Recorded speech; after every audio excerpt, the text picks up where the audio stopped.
मैं दिल्ली गया था, तुम्हें पता है, मैंने इनफैक्ट तुम्हें ध्यान हो तो टेलीग्राम पे भी बताया था, मैंने स्टोरी भी डाली थी। जिस दिन सुबह मैं दिल्ली कब गया था बता रहा हूँ तुम्हें, मैं दिल्ली गया था 17 तारीख की रात को, रात में 12 बजे गया था। और क्यों? क्योंकि मुझे कहीं आगे जाना था, तो मैंने सोचा कि it was not for any party और कि कोई आपको अपना पॉलिटिकल एजेंडा या आइडियोलॉजी पुश करना है, वो इसलिए था क्योंकि कितने लोगों के, कितने बच्चों के इमोशंस वहां देखने को मिलते कि वो सभी लोग अपनी बात रखना चाह रहे हैं, पीसफुल प्रोटेस्ट कर रहे हैं। तो मैं जंतर मंतर गया था 17 तारीख की रात को, लेकिन मैं जिस दिन गया उसी दिन रात में पता है स्थिति बिगड़ गई थी। मतलब ऐसी स्थिति बिगड़ गई थी कि सोनम सर जो थे तो उन्हें पीछे ले गए थे उन्होंने, क्योंकि किसी ने कुछ प्ले कार्ड वगैरह रात में स्टेज पे फेंक दिए थे। तो और फिर वहां जाके जब मैंने स्थिति देखी है तो लोग रोड पे लेटे हुए हैं, कोई अपनी कोई बात रख रहा है, कोई कुछ रख रहा है, तो मतलब मुझसे देखा ही नहीं गया, मुझसे वो देखा ही नहीं गया। तो फिर मैं रात में वहां 1-2 घंटे रुकने के बाद में ना मैंने कोई फोटो खींची, ना मैंने कोई फोटो डाली, ठीक है। मतलब मैं वहां था। पॉइंट क्या होता है ना, protest is not for cameras, कि आप प्रोटेस्ट में जा रहे हैं तो आप 4 फोटो डाल रहे हैं, 4 फोटो डाल के क्रांति दिखा रहे हैं। मैं बहुत दुखी हूं उस चीज को लेकर कि कैसे मेरे देश का जो बच्चा है वो कितने दुख में है, और समस्या यह है कि उसका दुख कोई समझ नहीं पा रहा है। जैसे अगर मैं तुम्हें बताऊं तो आई वॉज देयर,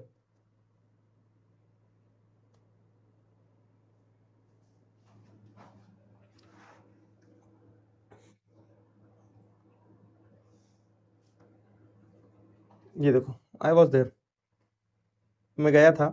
लेकिन फिर मैंने सोचा कि किसी को नहीं बताया, फिर मैं मास्क लगा के चुपचाप चला आया, क्योंकि मुझे लगा कि यार स्थिति जो है ना वो आपके 4 मतलब वो कैमराबाजी करने से नहीं सुधरेगी, वो ये सुधरेगी कि लोग जमीनी स्तर पर जो है, तो मतलब अहिंसा का सिद्धांत क्या कहता है, मतलब I am so mixed of emotion. मैंने कल इसीलिए क्लास नहीं ली, मुझे बहुत दुख है इस चीज का कि यार क्या गलती है उन बच्चों की, बताओ। प्यारे बच्चे हैं, आप देखो तो कभी हंसी भी आ रही है, फनी कंटेंट भी देखने को मिल रहा है, दुख भी हो रहा है कि बेवजह लोग पिट गए, किसी का सिर फूट गया, कोई बीमार, मतलब कोई रो रहा है, बिलख रहा है, छोटी छोटी लड़कियां हैं।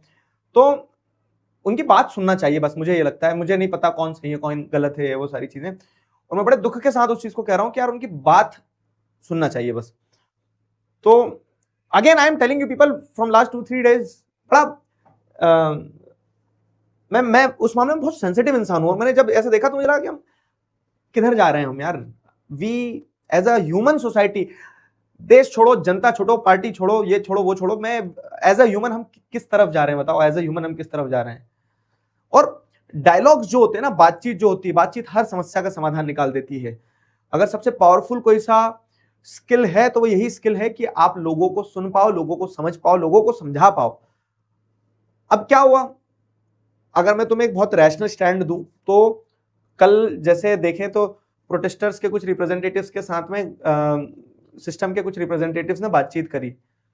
इतना सब कुछ होता ही नहीं है, बातचीत पहले हो जाती तो, बातचीत ही तो करना थी, इतना सब कुछ होता ही नहीं।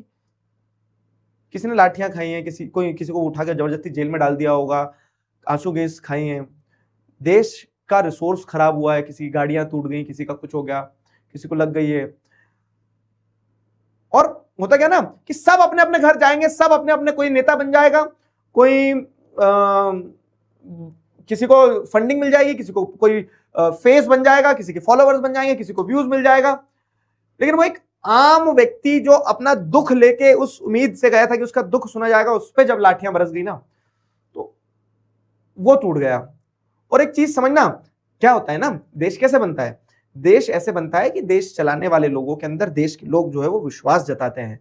अब आप सोचो, एक व्यक्ति पीसफुल तरीके से अपनी बात रख रहा था, उस पर जब लाठियां चली होगी तो उसके मन में देश के लिए कितनी घृणा पैदा हो गई होगी, देश चलाने वालों के लिए कितनी घृणा पैदा हो गई होगी। क्या आप उस व्यक्ति के मन में फिर कभी भी प्रेम जगा पाओगे? नहीं, वो व्यक्ति ता उम्र आपको हेट करेगा। क्यों? क्योंकि वो सेंसिटिविटी नहीं दिखाई गई है। मेरा पुलिस वालों से निवेदन है कि आपके भी तो बच्चे होंगे ना, वो भी तो उसी शिक्षा व्यवस्था का हिस्सा होंगे ना। और चलो हम ये मान रहे हैं कि आपको नौकरी करना है, आपको लॉ एंड ऑर्डर मेंटेन करना है, और ऑब्वियस है कि अगर वहां पे कोई protesters law and order disturb कर रहे हैं तो उनकी तो जम के धुनाई होना चाहिए। लेकिन जो पीसफुल तरीके से आवाज उठा रहे हैं अब 2 मिनट के लिए समझिए कि आपको उन्हें रोकना था, कंट्रोल करना था, वो तो निहत्थे आए, वो थोड़ी ना अपने हाथ में लाठियां लेके आया था, आपके पास तो लाठी भी थी, आपके पास वो शील्ड भी थी प्रोटेक्शन के लिए, लेकिन उसके बावजूद भी आप पूरी ताकत से जान लगा के मार रहे हो उन बच्चों को, सिर फोड़ दे रहे हो उनका। आप आपकी नौकरी कीजिए ना, आप हाथों से रोक दीजिए, आप उन्हें बैरिकेडिंग से रोक दीजिए, आप उन्हें प्यार से ढकेल दीजिए, तो वो तो अरे दुबले पतले नाजुक से बच्चे हैं, लेकिन आप उन पर सरेआम पूरी ताकत से लाठियां मार रहे हैं, ऐसे मार रहे हो जैसे कि उसे मार ही डालना है।